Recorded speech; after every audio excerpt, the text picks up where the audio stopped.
for coming, and welcome, if you've been before, back to another edition of Cat Calls. What is Cat Calls? Well, I'm Cat Bine, your host, and Cat Calls is the show I do every Thursday on my own channel, right there in the corner, twitch.tv/catbine, where I have cool artists come through to have an interactive conversation with you. You're part of the show, you're in the chat. If you've got questions, drop them. If you just want to say something, do it. If you want to say anything, non sequiturs, whatever, it doesn't matter. This is your show. This is your show, and it's my show. And I bring this show to Spin's channel once a month.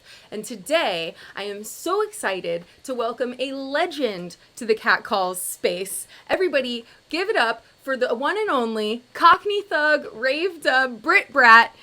Rusko's here, everybody. Rusko.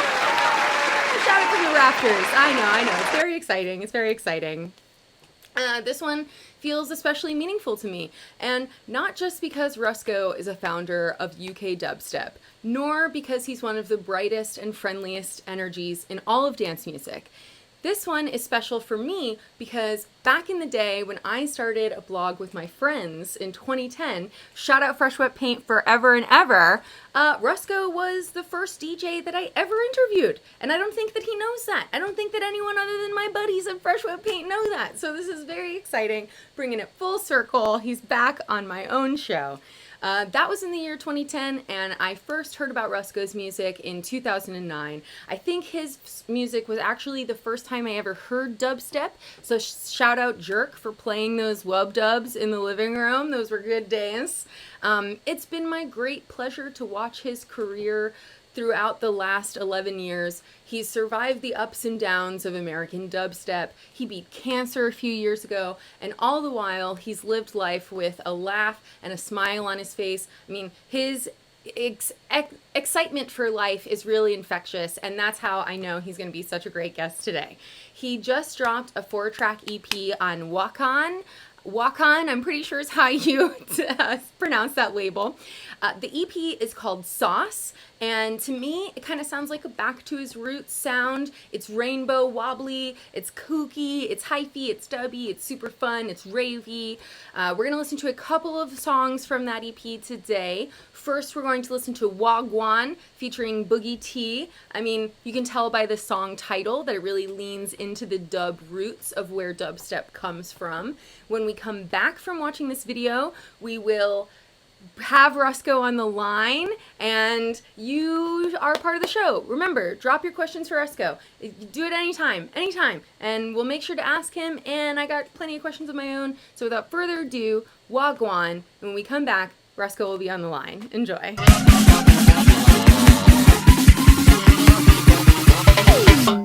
Wagwan. What? Get down! Hello, that was it. Wagwan. Who Gwan? Rusko Gwan. Hello, Rusko. Who Gwan? Gwan? I'm here. I'm going. I'm Gwan. Hold on. There's something I wanted to do to welcome you, but I didn't know how to do it as a surprise. I didn't want you to see it when no one else could see you see me. Oh, okay. So what? You tell everyone how you're doing today and where you're calling from, and I'll come back with a surprise. I'm calling from downtown LA. I've been staying with my friend for the last week because we've both been isolating. So we've had like a kind of a friend holiday to have some company for the week. So I'm in this. No! That's good. You need some friends. You need friends in a time like this. Amazing. Yeah, totally. So I've been on a little friend vacation this week, staying at my friend's apartment with crazy tie-dye windows. I love it. Yeah, just totally curing the COVID, you know. You got to get silly to make it through these days. Exactly. So I came to downtown LA where everything is wild and crazy, and there's cop chases every night, and helicopters and wildness, and it's been kind of a fun little vacation from my little. Well, you're the kind of person who I think, I imagine you make your own fun wherever you go, case in point. And if anyone doesn't know, I'm giving a shout out to the Woo Boost music video. That is absolutely amazing. I just had to do it. I'm sorry. I told my friends I would do it, and I had to do it. Somewhere, I do actually have a pair that's made, like, stuck together. Really? Like, like all as one, so it looked like one whole thing. I could put it on.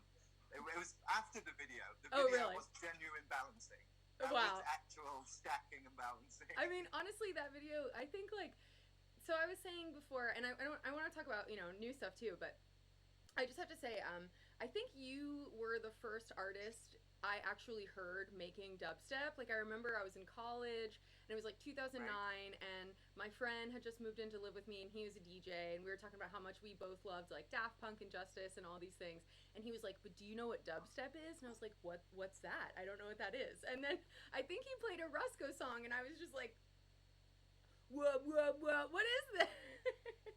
Right. So I was super lucky back in the old day to have like a bunch of cool opportunities like that. Working with Matt Decent, who were already a huge label here in the US for a lot of my old releases, Woo Boost and stuff. I was really lucky to have a good US platform to have like stupid 3 glasses videos and stuff like that. But that video it's oozing with personality. I mean, what was going on that day in your life that you were like, yeah, fuck it, let's get this keytar, let's wrap a flag around me, like. We had an hour with the green screen in the studio, just a spare hour. They were filming something, I can't remember what else. It was like someone else's video, and you were like, hold on, don't take it down yet. So it was like, we had an hour in a green screen studio to film it, but obviously the rest of the day before it to prepare. So it was kind of like getting everything in line and like having everything ready to go, like a table full of props, and then just kind of freestyling. I remember having to change my outfit a couple of times just from sweating through it. Just like dancing like an You were doing the most. You're swimming, you're planking. Still, we can do it. Oh, yes. Okay, wait. If you're doing it, I'm doing it. If you're doing it, I'm doing it again. This'll be the cover image when I... It's not quite the same. We're just doing it now. I have so many sunglasses. We can go literally forever. We can go until your sunglasses touch my sunglasses. So good. I know, I'm sorry. But you strike me as someone who was a class clown. Someone who was telling jokes when they were a kid in school, maybe at the not opportune moments. Is that true? Were you? Yeah, absolutely. Absolutely true. Yeah. My biggest admiration is stand-up comics. Like to do what they do and stand on the stage with nothing, completely naked, and absolutely kill it, like sometimes even more than we kill it, with all of our pre-prepared songs and a big table to stand behind. Like I've been a crazy comedy fan my whole life. I'm like obsessively about that. I have a big library of old UK comedy and stuff. So really? I've always just been a joker. My dad is a joker. Like I'm turning my little boy into a joker. Yes. Like it's kind of like a family trait. That's awesome. What kind of jokes was your dad pulling on you when you were a kid? Do you ever pull any out for your kid? Like, are they family heirlooms at this point? Yeah, there's little songs and stuff. There's definitely a bunch of songs that he made up about my grandma, which I guess was his mother-in-law. Now I think about it in the time, which is quite funny, about her being the Wicked Witch and things like that, which is kind of hilarious. Like, as an adult, thinking about like kind of like the extra meaning behind it, kind of hilarious. That is incredible. Shout out Dad for having a sense of humor and sticking it to the mom-in-law. Right, I know. So I'm trying to do it. Okay. I'm trying to hide this hole I have in my beard. I've kind of got this quarantine beard going on. And last night I thought I better shave it and tidy it up, and I got one into the under part. The battery died, and I could not find the plug charger anywhere last night. So if I'm like talking with my chin down, it's because there's kind of a stripe. Listen, under there. it's just like jumping into cold water. You already did it. You showed us what it looks like, and now there's no need to hide it. Yeah, just being yourself. I had a wash, I had a shower, and I put a clean shirt on. Like, that's it. For quarantine, that's enough. It's a lot. I mean? It's a lot. I know. I don't know how it is for you. I'm in San Francisco, and it is hot as hell. I'll be dripping by the time this interview is over, because I turn the fan off so it doesn't become noisy. So you're probably cleaner than I am. Yeah. I do anyway. I don't. Whenever I'm on the spot or in any kind of situation, I'm always Here we go. We'll get some patches coming. We'll compare at the end of the show. We'll compare. I know. Sorry. Going back to your early days growing up in Leeds or York? Yeah. Were you in Leeds? York and then Leeds, yeah. Okay. I mean, here's the thing. I'm an American. Well, I don't know how far away those two things are anyway. I'm just like, yeah. What's geography? They don't teach us that here. Yeah. Both are correct. I grew up in both cities, York and then Leeds, and they're 30 minutes apart. So, okay, cool. yeah, that I can figure out. That I can do. I will accept both, and yeah, it's fine. All right, good. I wouldn't worry. You did tell me in a previous interview that we once had for Billboard that you actually grew up in an area where reggae music was huge. I guess there was like a large Caribbean population in your neighborhood. In Leeds, yeah. In Leeds. Absolutely, yeah. Yeah. I hear that in Wagwan. Wagwan to me represents going back to those really dubby part of the dubstep roots.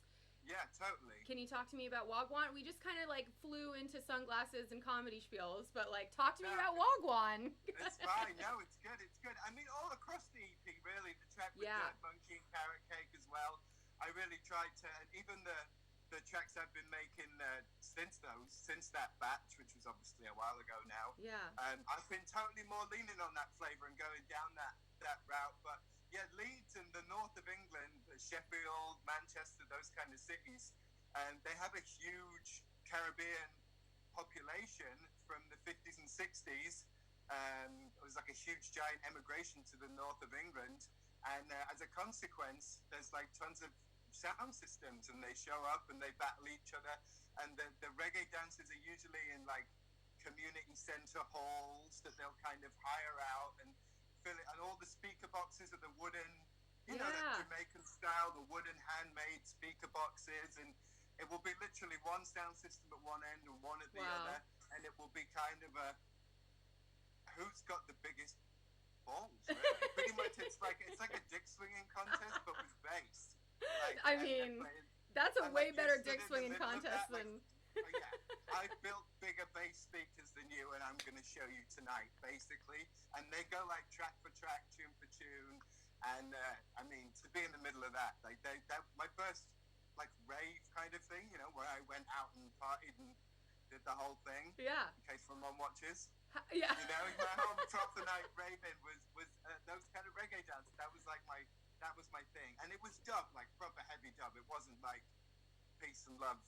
Bob Marley business. It was, you know, real proper heavy sound system dub, which is what I started making before dubstep. That was the music I made, and then the early dubstep came along, and there was so many similarities to that kind of electronic-ish heavy dub reggae music I was making anyway. It was a tiny shift to just kind of blend the two together. That's amazing. And, so that was my in. But in the days when all the rest of the guys, Skream, Casper, Benga, pretty much my luminaries at the time, they all came from garage music.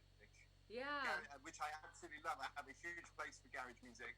But the entire rest of the dubstep kind of guys back in the day all came from garage music. So for me, I was the only one coming from a slightly different angle, so that's really interesting. It's been nice to return to that. That's the familiarity in that, and a lot of my old tracks, I cringe when I hear them. Right, there's some that to me haven't stood the test of time. Right, I'm like, oh, it was cool at the time, but that makes me really cringe to hear it. But the more reggae dubby ones from back in the day. And this is weird, I don't know why. To me, they still sound okay. Yeah. Like they kind of, I don't know, there's something timeless about that sound. And like, those ones I can still stand to listen to, but there's some that are just like, oh God. Central. I think that's totally normal. Like, anyone who's a creative person, they look back at something they did like 5-10 years ago, they're just like, well, well, that's nice. Got me to where I am today, I guess. Like, you know. I mean, it's come so far that there is occasionally ones I hear I haven't heard for up to 10 years. I haven't actually heard the track for that long. Wow. Because there was dub plates and songs back then that I made and played at gigs but never kind of released, and things that got lost in the ether. And to have been at it for so long, to be able to find tracks that are that old that you have no memory of making of them. Absolutely no.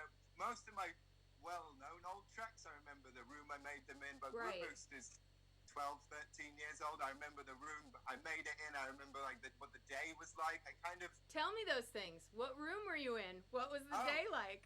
it was, there's a really famous tutorial video on YouTube of me in like an old, but it's been memed a million times because I have like a super old computer with a big PC monitor screen and like a tiny MIDI keyboard, and it's been made into a meme a ton of times, and it's like a really old video of me. It was like an attic in a room in London, like a tiny little attic, and you had to crouch. You couldn't stand up in there. You had to crouch to get in there, and it was like dark, and it was basically like a tunnel. But I had my speakers at one end of it, but all the way behind me, and I would work at the other end of this kind of long attic, and it would act like a kind of a bass tune. Oh, wow. So while I was working, it would just kind of...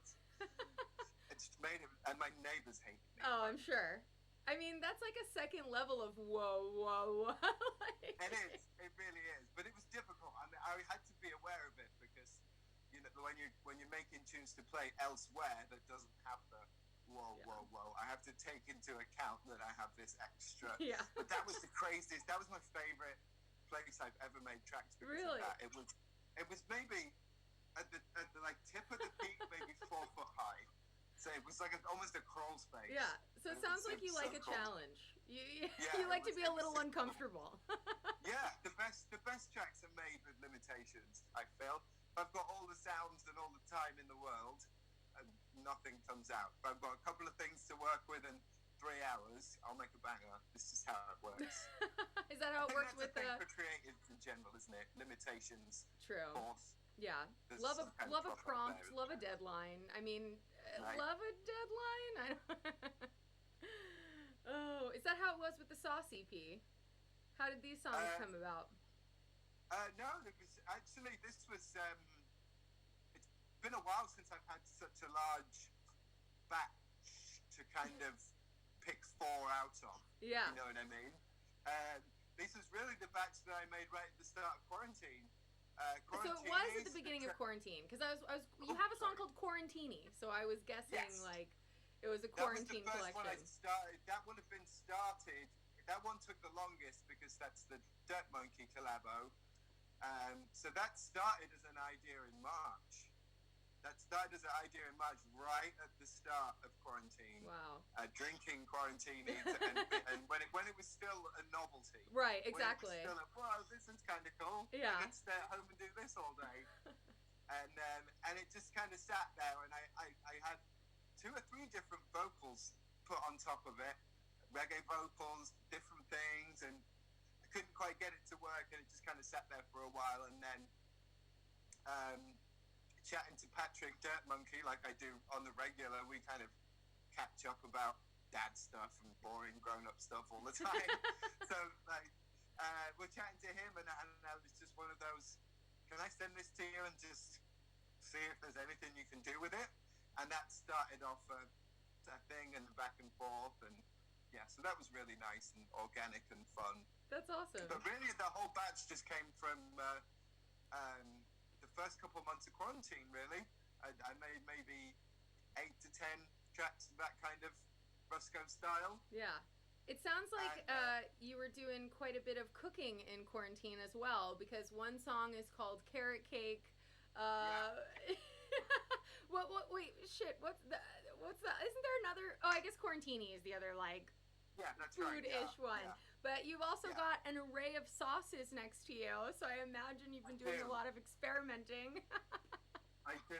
No, these were just now. My friend made these props. How cool is this, right? Look at the Rusko The sauce is the boss. But like the Dirt Monkey and the Boogie. Oh, nice. Sauces. Wait, did you actually make that many different sauces though, or did you just No.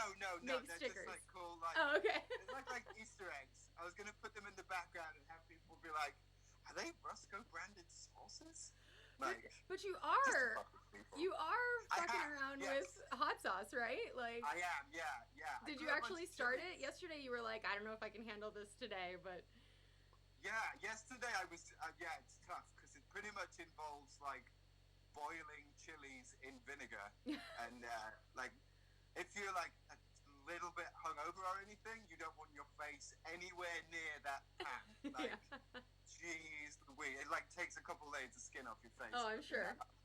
It really does. But yeah, I grew some chilies early in the year. What kind of chilies? What's your base? Oh my, I like to put a lot of hot sauce on, so I tend to make a jalapeno-based green hot sauce because then I can fill it full of garlic and delicious flavors. Like, I don't want a hot sauce that you have to like kind of put a little bit on. I want to put lots of it on, lots of flavors. So I never go too crazy. Smart. So the last one was jalapenos, but it had orange ghost peppers in it as well, which is just what I grew in the yard. Those are hot though. They are hot, yeah, but there was like less of those, yeah. And then cilantro, garlic, white wine vinegar, and spices. Amazing. Well, so there is going to be a video. It is coming. There's going to be a whole video where you're making the hot sauce. I'm going to try. See, I've done it once before, and it was totally successful with my homemade chili. But I can go to the store and get chilies for this one to like demonstrate. Yeah. But it was totally winging it. So it's That's going to awesome. be a great feat of memory if I can put together the recipe video. But yeah, the plan is like this week to accompany the Sauce EP. There should at least be a sauce recipe. I love it. I love it. Well, Candy Kitten was asking if you were gonna have some new merch come out. Candy Kitten, by the way, loves you. She was singing your praises in the chat before we started, and she was really hoping some new merch was gonna come out. So, are you just gonna give people the recipe, or might you try to sell some sauce or other things, other saucy bits? I'm not sure. Would you have to get some kind of like? Yeah, probably some sort of like a license. Some kind of health permit to sell like food products to the public. Yo, black market hot sauce. You know what? It's been done. It has been done. That's the only thing. Shout out to John B. There's a drum and bass legend DJ in the UK called John B. And he actually makes and sells his own brands of hot sauce. Oh, shit. And it's super, super bomb. So big up John B. Shout him out. He has totally already done that. So, yeah, I can't do it. And everybody go check out his hot sauce. Okay, I will. That's a good tip. Actually, it just saved me some flames right there. Were you bringing fire? But stay tuned anyway this week. If only I could smell. My personal recipe. The homemade Rusko special. Speaking of things that you would put hot sauce on, I heard from a little birdie that you try fried chicken everywhere you go because fried chicken is different from city to city and country to country. Is that true? It is a thing that I haven't obviously been able to do it for a while, but yes, it is a good leveler and a good, like, a test of a city to find what is their best fried chicken place. Often it's a lot of, like, soul food places that's really good with some real kind of, like, behind a gas station, mom and pop, soul food, get it with collard greens kind of vibe. Often it's that, and that's usually the best. Yeah. Because it's made with, like, that South love and, like, that kind of vibe I love. Is that your American accent? Fried chicken as well. I'm not even going to try it. It was close. Have you had fried chicken in Japan? I went there once and I was amazed at how much fried chicken they had and everything. The karagi? Yeah, like the curry. Yeah, I guess it's like. How do you say it? Oh Lord, I don't know. I don't even know. You're closer than I am. Kind of like that. But yeah, that's my Korean and Japanese fried chicken is really good as well. That's awesome. Do you make your own? Do you have special fried chicken recipes you can share? Ooh, I used to do actually. I haven't been eating meat recently. Oh, so that's good. I haven't had fried chicken for a minute, but I do have a fried chicken recipe, and the secret ingredient is celery seeds. Anyway, celery seeds and celery salt make the best fried chicken batter. That is good to hear. Okay, wait. I am covered in bees. First of all, I am covered in bees. You need to stop. You need to drop. You need to do something. You need to get all those bees off of you. Unless you're friends with them, I don't know. But I am covered in bees. Wants to know if you prefer chicken or shrimp. Which now it might be zucchini. I don't know because you said you're not eating shrimp. 100% shrimp. Yes. Why so strongly? I almost got a shrimp tattoo last year on vacation because I ate so much shrimp every single day. I wanted to come home from Dominican Republic with a shrimp tattoo and Los Camarones underneath it in Spanish. Oh my The god! shop was closed. I was so mad. We went into town to the tattoo store that was open specifically to get the flipping Camarones shrimp tattoo, and the damn store that was supposed to be open was closed. That's And it was insane. the last day, so I am actually due a shrimp tattoo, but it was kind of like a, I don't know. I don't know if I'd still be so stoked on it now. That's a year crazy. later. Why shrimp? Why so avid about shrimp? What is it? The texture, the taste, their cool design as a creature? It just kind of became a thing. I had it the first night of a vacation, and it was so delicious. I just kept ordering it again and again and again and again from the same place, and it just became like a kind of a running joke. And I love it. So much so that I almost got the shrimp tattoo. I love it. I still might. Yeah, I you still should. might. Honestly, you should as like a trophy for whenever the world opens back up and you're like, I survived. I'm getting some shrimp. I'm getting the shrimp tattoo. That's true. It's I've true. always said that the flamingo is my favorite animal because they're actually white, but they turn That's pink right. because they eat so much shrimp. That's so good. That is so good. I just turned pink because I live in LA. And You're right. I'm so white to start with.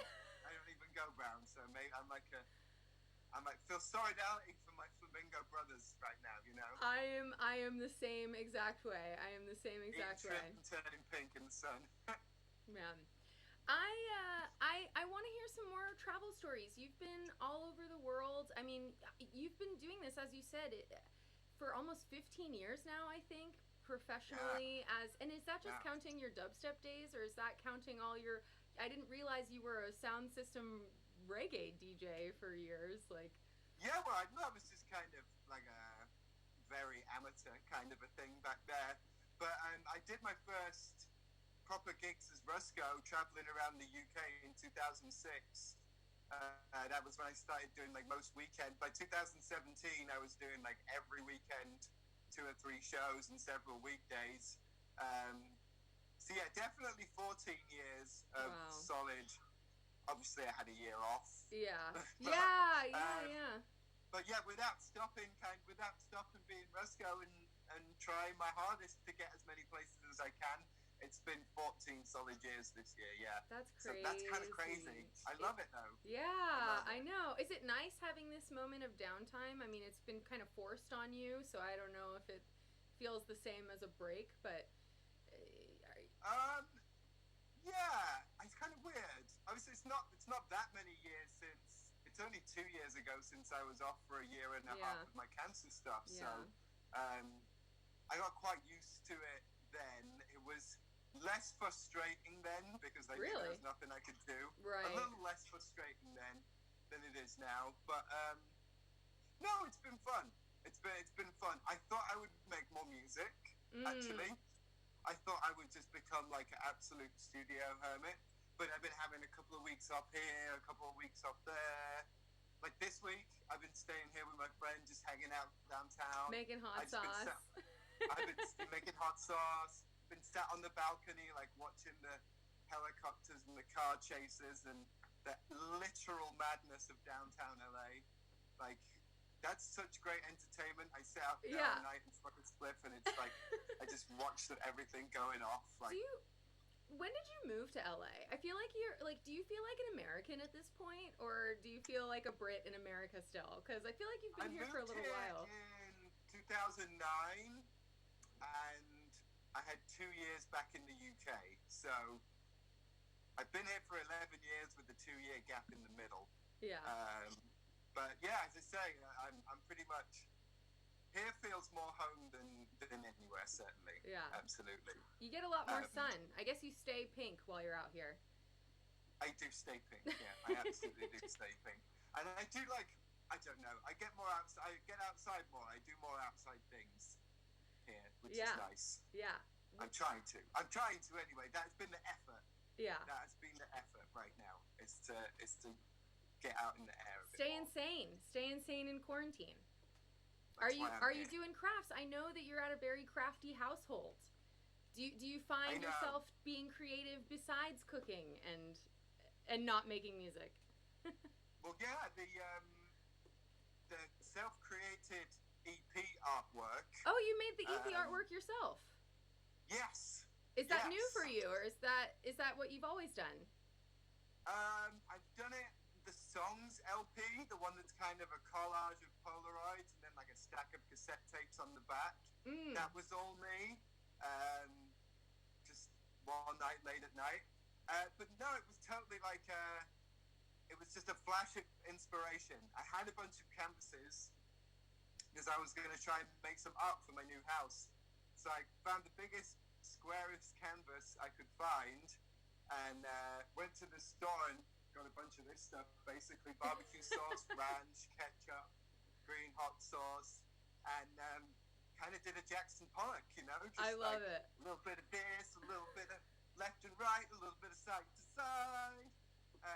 So yeah, that was totally like an art project to literally have literal pile of sauce on the cover. I was like, you don't need to put the name on there. Just put Rusko on there. Like, you don't need to put sauce on it because it is sauce. It is the sauce. The sauce is right but the here. rest of the canvases got filled with some like abstract art, and we did some drip painting and like all kinds of stuff. So really, I just moved and I have an empty house with loads of empty walls. So Oh shit. a lot Maybe of my you should crafting just has been like making stuff like that. maybe you should just hit the walls with sauce. Oh my gosh, that's a little bit much. That's a little bit. This I've is been how you trying get to keep ants. it kind of tasteful. This is Well, how you you know what it was? I was like trying to fill up this big empty new house, and I almost spent like a ton of money on these really awesome abstract paintings, and I was like, I see. you know what? Why spend your money when you can make your own Do that in abstract? like 15 minutes, and I pretty much nailed it. I was like, yeah, okay, this is good. Save myself thousands, so it's great, wonderful. I am covered in bees asks, can you record your Halloween set and release it in SoundCloud? Did you make a Halloween set already?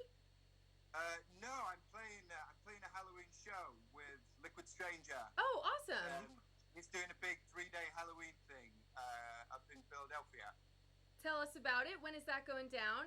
Are you going to Philadelphia to do it? Is it like a physical thing? Yeah. Wow. Physically, it's a drive-in. It's a drive-in, drive-through cool. show. It will be my first one. Yeah. It'll be my first drive-in show. Is it I your... popped up at the Dirt Monkey and Boogie Tea show that was in California last weekend to kind of play the new songs, and that was my first even experience of a drive-in show, so that was kind of crazy. That's overwhelming, actually. Yeah, exactly. I had to like go and take a break because I like wasn't used to just being around so many people. I was like, yeah.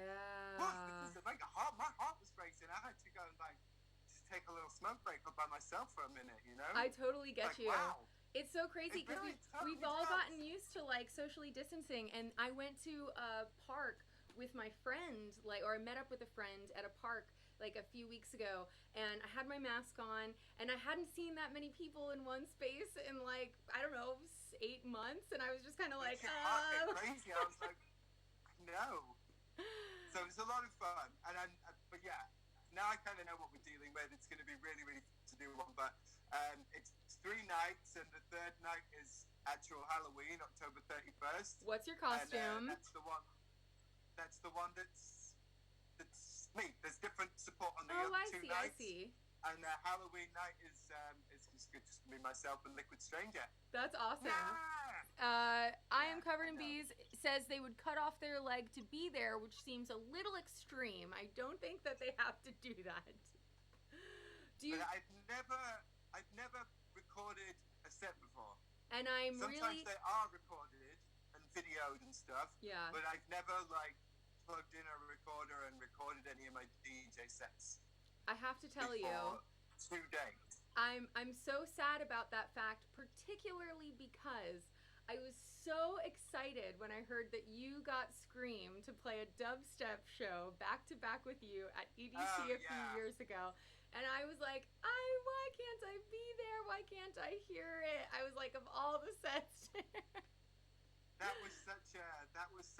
was even part of the deal. Yeah. Was like, well, I'm sure. He was like, it's a one-off. It's like if you're there, you're there. It's a special thing. Yeah. Like, but and on this, I was going to follow up my I've never recorded a set with it's going to be my actual first set of this year. Wow. I took January and February off. Just because you felt like it. You had no idea what was coming. Yeah, I toured and toured and toured. I did the Snails tour after the Summer Festival run, which finished on New Year's Eve. So after doing a bus tour right after the Summer Festival run, I needed a couple months off. So I took January and February off, and then I had a tour to start again at the end of March. So it's actually worked out that this October 31st will be my first show of God. 2020. So I might actually record this one, yeah. You're going to do great. It seems fair. Oh, it seems fair. Wow, I'm covered in bees. It's your lucky day. Yeah. Amazing. Oh, Abilene Yeah. Hoops wants you to do a live stream. How do you feel about the live streams? Are those anything you would do? I did a couple live You've streams. done a couple, yeah. I did a couple of live streams at the start, yeah. And then I've been moving house. I moved across the country, and it took me like a month and a half to get my new studio set up and everything. So I kind of had a big spurt of making tracks and doing live streams at the start, and then I moved across the country and like set up life all over again in a whole new house and new studio and everything. So kind of everything's been on hold for a couple of months, and now I'm back at it again, putting the new music out and making some new tracks. So, nice. Yeah, I mean, I'm kind of glad I had the time off to reboot, pretty much. Get your life together a little bit. Yeah, Yeah, totally. What's going on with new tracks you're working on? Are there any ideas that are full enough to suggest a direction, or like anything you're playing around with right now that you're really interested in or that you want to say? Dream come true. I'm working on a track with Terra Jr., who are like, I'm super fan for Terra Jr. Yeah. Like, I absolutely love them. I can't wait for their new album to come out. So I'm finally working on a track with those guys, and that is like making me so happy. And it sounds like 80s UB40. Shut up. Amazing. Need to get our red wine for that one. Like that kind of vibe, yeah. So yeah, totally. Like, it seems to be vibing that way this year. I don't know what it is, but like, I don't know. There seems to be less and less of that dub and reggae vibe in the genre. Yeah. So like, kind of flying the flag and running with it at the moment, you know? So I love that. I mean, see what happens. I don't know if it's just because I'm like a linguist or anything, but I like keep the dub and dubstep. Like, that's where it comes from, and that's your roots. So I guess it really just makes sense for you. Like, for me, absolutely, yeah, of course. And I'm a raver as well, so I love rave music. I know. So it's like, especially old school rave music, the hardcore and stuff. Like, that's my other love, you know, reggae, dub music, and like old school 90s rave music. Pretty much. Shout out your top 5 old school 90s rave anthems. Oh my gosh. Can you do it? That is so hard. Oh my gosh. I put you on the spot. Yeah, okay. Oh my gosh, okay. Wow. This has really put me on the spot. I'm sorry, I didn't mean to give you an existential crisis on no, live it's okay. stream. Let me try and think of some fairly well-known ones. Alternate with their track Active 8 with the number 8. Oh, okay, tight. That's like a total classic. Let me think of some more. On a Raggatip by SL2. That's a total banger. Oh my gosh, let me think. I can't wait to pull all these up. This is tough. There's a really, really old Prodigy track called Rough in a Jungle Business. I love Prodigy. Which, do you know what? I had a weird moment yesterday. What happened? Was it a Prodigy moment? Yeah, so, right? This is so weird. You might think this is really weird, right? So, we spoke for like 5 minutes yesterday to like set it up, right, and run through what we're gonna do. Yeah. Is that like blowing the behind the scenes? No, thing? it's not. It's no problem at all. Okay, cool. Right. I am a professional, everyone. Guess what? Right. So yesterday, after we had our little getting ready call yesterday, someone posted something about an old school Prodigy track on Facebook. And I was driving back to my house in the valley from here downtown just to go get some bits and pieces to come back here to do this today and what have you. And I made a little playlist of old school Prodigy tracks. Nice. So I was driving home on the 101. I drove into the valley, listened to these old school Prodigy tracks. I found I was going to get a little vibe going on. I parked outside my house. There was a removals truck from across the street, and the company was called Prodigy Removals. What? I was like, what the heck? I haven't listened to old school Prodigy for months and months and months and months. And I listened to a playlist I made for the drive home. I pull up and there's a big truck that says Prodigy outside my house. So after like maybe a 2-week gap of not making any tracks, the first thing I did was sit down and made like an old school piano-y, like rave Prodigy style track. I was like, this is a sign. It's absolutely a sign. I love it. So like, yeah, after kind of a couple of weeks off making beats, which I like to do, you know, to keep things fresh. And yeah, I totally had this moment where I was like, it's a fucking sign. Yeah, that's Keith Flint telling you right now to get behind the studio and make some fucking bangers. And I did. Get a fire started. I put the tempo up and I did like the pianos and the breaks and the sped up vocals and like all the old school Prodigy stuff. And I love it. I had a great time, and my hour trip to go and get some stuff like was about 6-7 hours, and I came back at 11 last night. So amazing. Yeah, it was good. It was like this weird, like sign from God. You gotta follow the signs. signs. Follow the signs to the rave. I know. And do you know what? This is extra. But when I came out, I think they were crows. There was tons and tons of crows. Ooh. Like on the telephone wire, and I was like, I wonder if they're ravens. Tunes. I was like, I bet they're ravens. It's just a sign. But then I think I was just looking for signs at that point. Yeah. Really now you're like, oh I yeah. was really high and looking for shit at that point. It's amazing.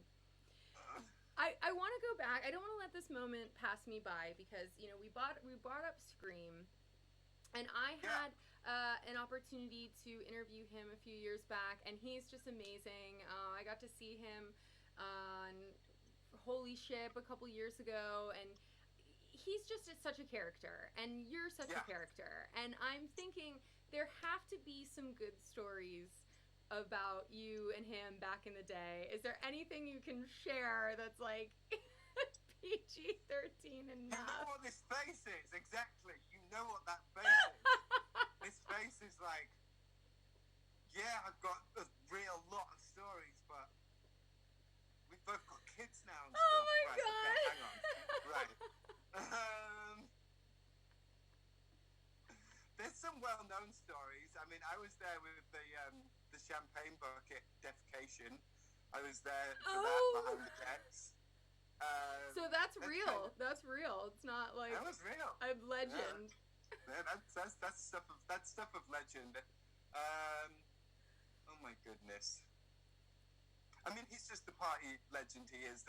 We did get booked to do a 2.5-hour back-to-back set once in Newcastle. Wow. And I remember we actually did a bunch of preparation for it because it was back in the dub plate days, so we had to get a bunch of extra dub plates cut to do. They wanted like a whole night, basically, like the two of us back-to-back, starting with the older stuff, moving through. I love that. And we got to Newcastle super early, and the guy took us straight to the pub, and we were getting on it.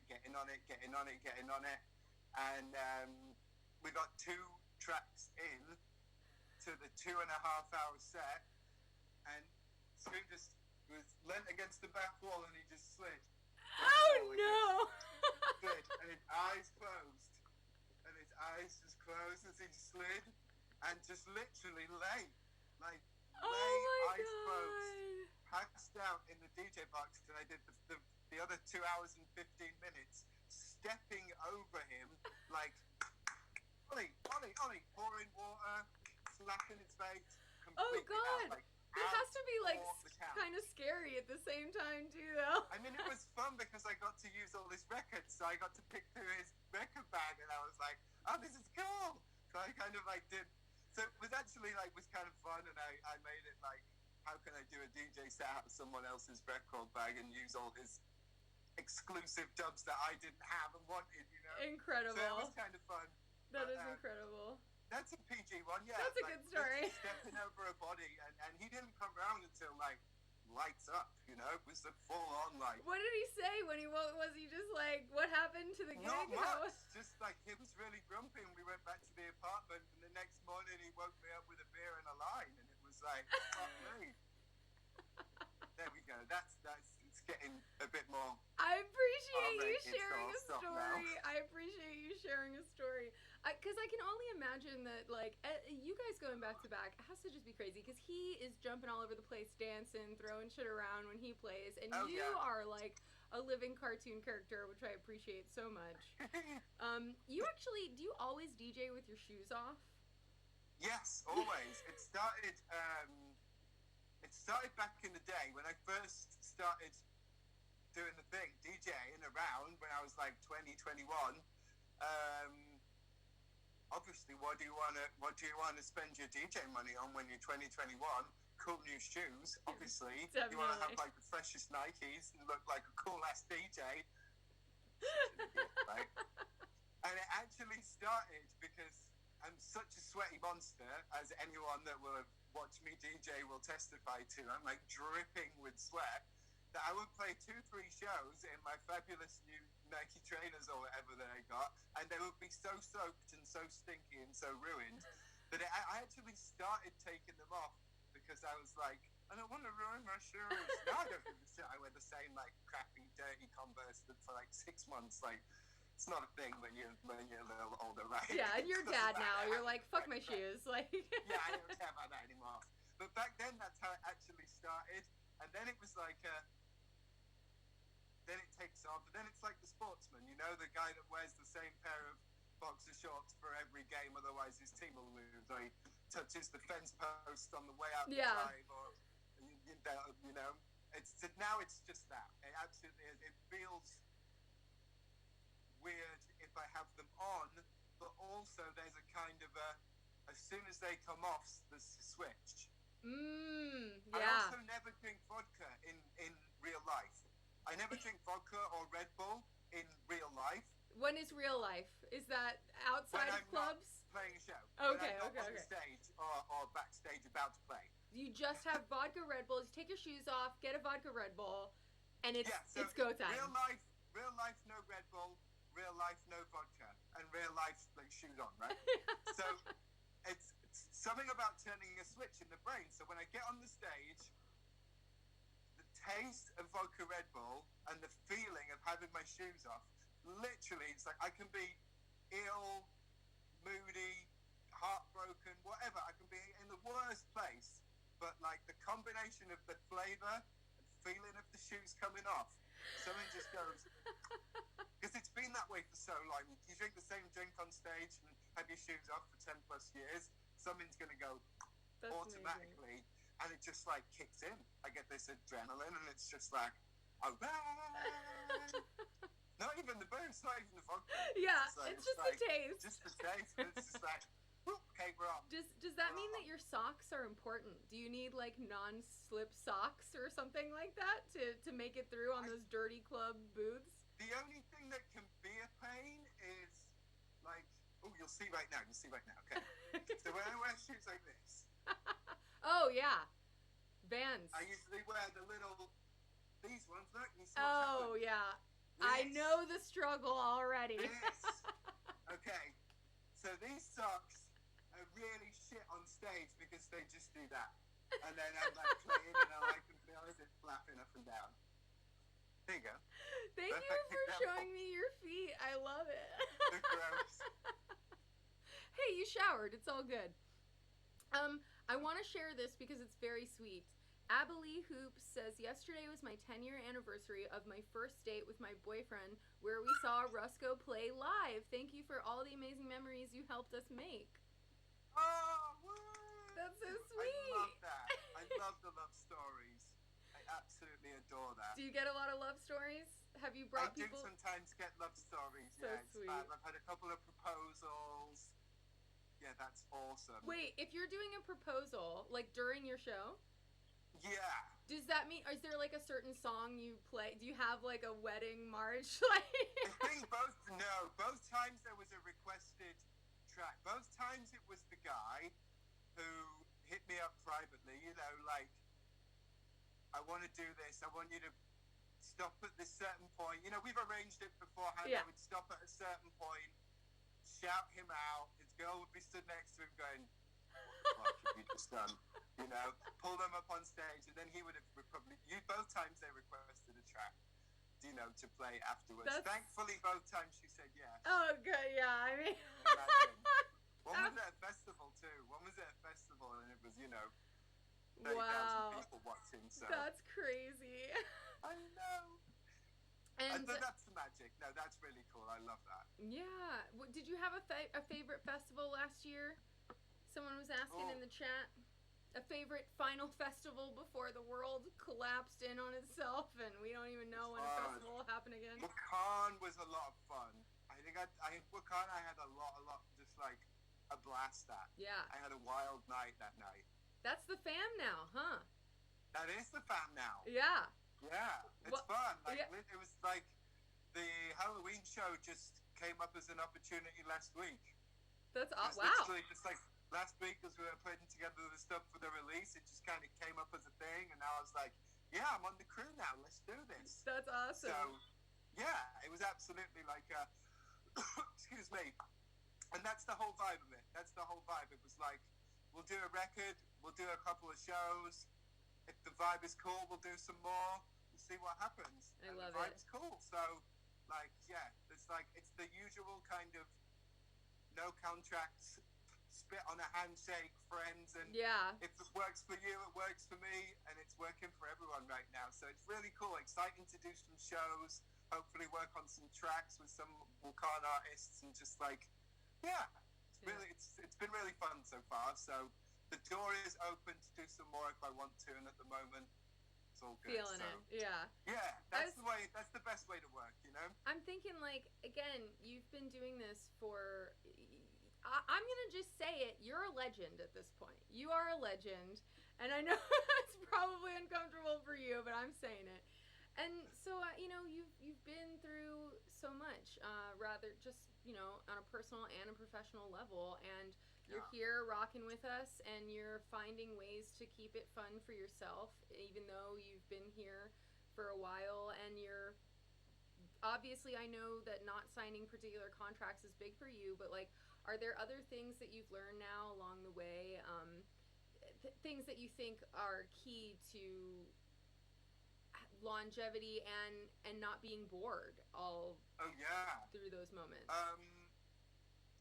Obviously that's a big one. The release before this was on Deadbeats, and then before that was on my own little label thing, and so I try and not go too deep into being part of any camp. I never have been. The biggest association I've had really is with Casper. Yeah. But even back in those days, they would do a lot of Dub Police, Sub Soldiers events with the other artists on the label, and I would do less of those purposefully because I've always tried to never be part of a crew or a camp. But that's just me personally. Yeah. Is that just because you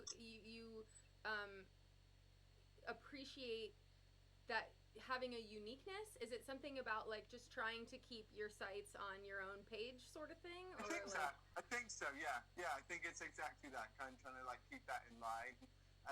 My other vital thing is that I wish I knew when I was starting out was how vital it is just to not make music for a few weeks.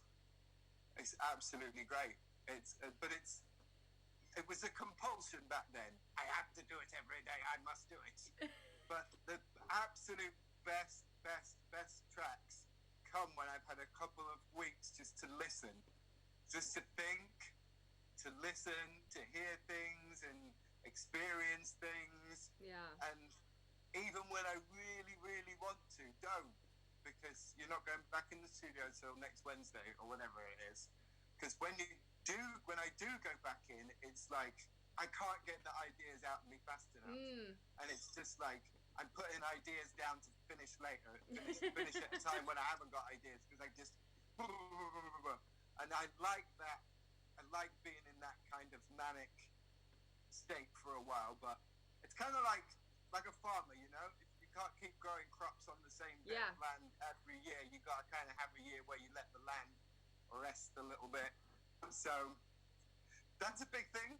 And so yesterday night, with my stupid Prodigy Raven Bird, I can't wait to hear that one. Moment, I broke like a 2-week spell of studio abstinence. Nice. So it was actually time. After this, I'm going to do the same. I'm Hell going to yeah. listen to the same playlist and go finish the track. I love that. Actually I love that. plan post this call. Well, let's not hold you up too much longer. No, it's good. No, that's not it. I'm not saying that way. No, it's cool. I mean, we've been talking for about an hour. Oh, well, someone is saying, will you ever release your In for the Kill remix? No. It's been a long time. There's a few bits and pieces which are just little treats for the live set. Yeah. Another reason why I've never recorded them, because there's a couple of versions of old tracks of mine that I've never given to anyone, that I only play live. Wow. And if anyone wants to play them, cooler. They'll have to get you real ripped before a show so that you fall asleep after you've played 2 songs, and that'll be their chance. Slide down the back wall. It was the slide. That was the best bit about it, honestly. Like, as it was like slow motion.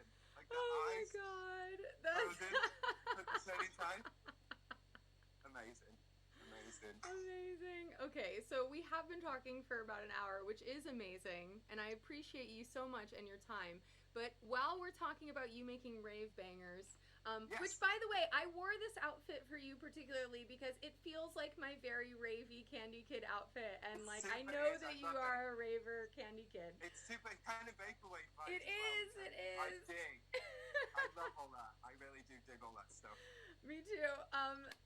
Talk to me about Ecstasy Dreamland. I think it's my favorite song on the EP. It is so perfectly like a rainbow rave fucking throwdown. I love it. Talk to me about that one and where you were at in your head when you made it.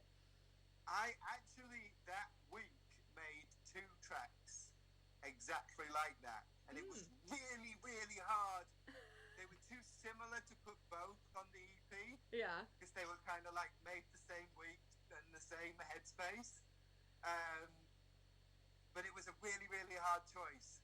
So maybe I might let you in on the other one. Ooh, I would love to hear. Do you know what's funny? It was the same thing with Carrot Cake. Really? The 2 original tracks of mine on the EP, the 2 ones that's just me. The ones that are solo, yeah. The 2 non-collaborative tracks on the EP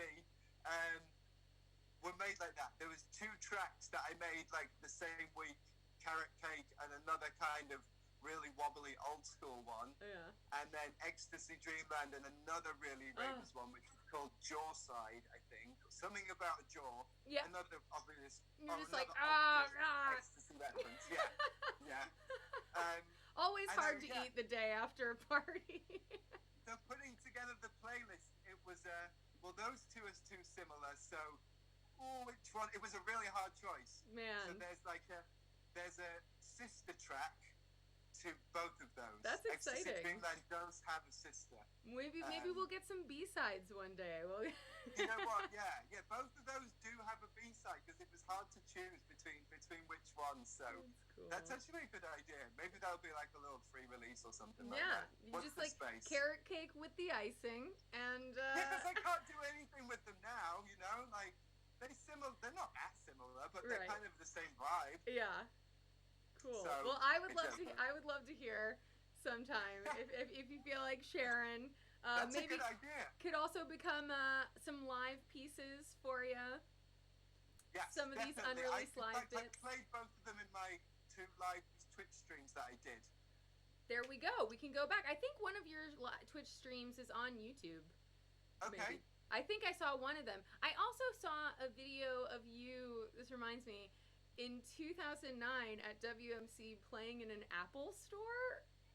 Yeah, with a bass guitar and a keyboard and stuff and sampler, yeah. Well, that must have been weird. I mean, I know I'm from Miami and they turn everything into a DJ concert during WMC, but the Apple store is next level. It was part of a whole run of shows I did live with live bass and That's so sampler cool. and trying to do everything live. And yeah, it was exactly that. That was one of the most difficult, quietest, like driest setting. I'm sure. It was, Yeah. so bright. It's like the whitest. Yeah, bright there's light. everything's just like one white straight line at the Apple store, and here you are, like 3 sunglasses. No, you didn't have those at the time. You just had the bass guitar, but you know.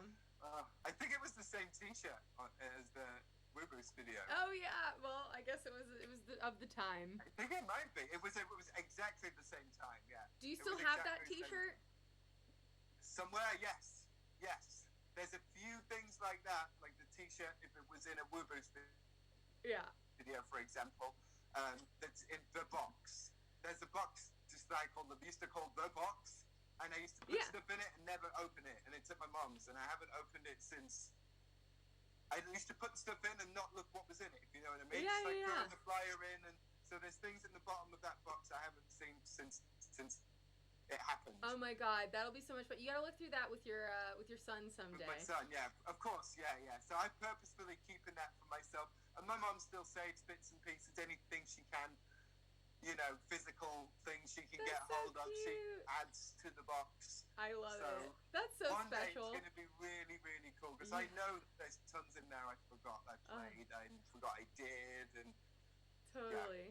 Trip down memory killed too lane. many brain cells along the way to remember. I know. That's why you But gotta it was save so stuff much in the fun. box. I regret nothing. I'm with you. Same. I didn't need those. I wasn't using them. I used them. They were good. Right?